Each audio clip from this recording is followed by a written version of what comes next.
सकते हैं? नहीं, शांति नहीं है। अब भारतीय जनता पार्टी वाले डर गए हैं। हकीकत मान करके ये चलिए कि मुसलमान, माफ़ करिएगा दर्शकों, मैं सच बोलता हूँ और सच बोलने का मेरे में मादा है। मुसलमान को राष्ट्रीय स्वयंसेवक संघ ने अपना दुश्मन हमेशा माना है। चाहे मोहन भागवत अच्छी अच्छी बात आज कर ले, लेकिन हकीकत ये है कि आरएसएस के गोलवालकर की अगर बंच ऑफ थॉट्स पढ़ेंगे, बंच ऑफ थॉट्स के उन अंशों को आज मोहन भागवत आज कुछ साल पहले वो उस चीज़ से किनारा करते हैं, लेकिन ये इनके डीएनए में है। मुसलमान को वो अपना दुश्मन मानते हैं। हाथी के दिखाने के दांत कुछ और हो सकते हैं शाहनवाज हुसैन और मुख्तार अब्बास नकवी के हाथों, लेकिन चबाने के दांत कुछ और हैं। मौका मिलते ही भारतीय जनता पार्टी मुसलमानों के या आरएसएस के लोग मुसलमानों के खिलाफ हो जाते हैं। बात आती है कोरोना की, तो इन्होंने तो धर्म बना दिया था कोरोना का कि ये इस्लामिक है, इस तरीके की बातें फैलाई गई थी।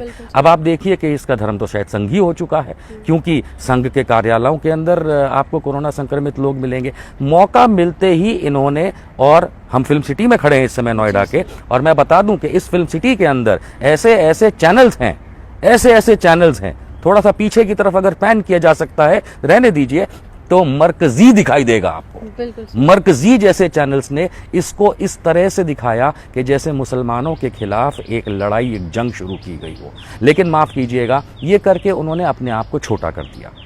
नरेंद्र मोदी के नेतृत्व में भारतीय जनता पार्टी ने जिस कदर मुसलमानों के खिलाफ अपने प्रोपागेंडा को चलाया, वो उनके डीएनए में है। और मान के चलिए कि इसका उन्हें कोई फ़ायदा नहीं मिला, क्योंकि ये उनकी आइडियोलॉजी लोगों को एक्सेप्टेबल नहीं है। मैं मानता हूं कुछ फॉलोअर्स को एक्सेप्ट हो सकती है, क्यों हर एक का कोई फॉलोअर होता है, लेकिन भारतवर्ष के अंदर इस चीज़ की कोई जगह नहीं है। और आज की तारीख में संघी कोरोना, आपने लॉकडाउन की बात करी, 550 मरीज पे लॉकडाउन करने वाले पूरे देश को महानुभाव, हमारे देश के विश्व गुरु नेतृत्व वाले नरेंद्र मोदी जी, आज 13.5 लाख से ज़्यादा मरीज हैं, जिसमें 8.5 लाख ठीक हो गए, तकरीबन 5 लाख के ऊपर बीमार हैं। उनकी तरफ उनकी कोई तवज्जो आज नहीं है, क्योंकि उन्होंने गलत कदम उठाए थे। मैं छाती ठोक के कहता हूं, नरेंद्र मोदी, आपको राजनीति नहीं आती, आपको सिर्फ गंदगी आती है। बहुत अच्छा सवाल है आपका। सत्ता का सुख भोगने के लिए जो भी राजनीति की जाए वो कम है, और इसके लिए मेरे ख्याल से भारतीय जनता पार्टी ने चाणक्य नीति अपने तरीके से बना ली है। बिल्कुल सही बात है कि बाढ़ पीड़ित बिहार के अंदर उनकी कोई कीमत नहीं है भारतीय जनता पार्टी के लिए।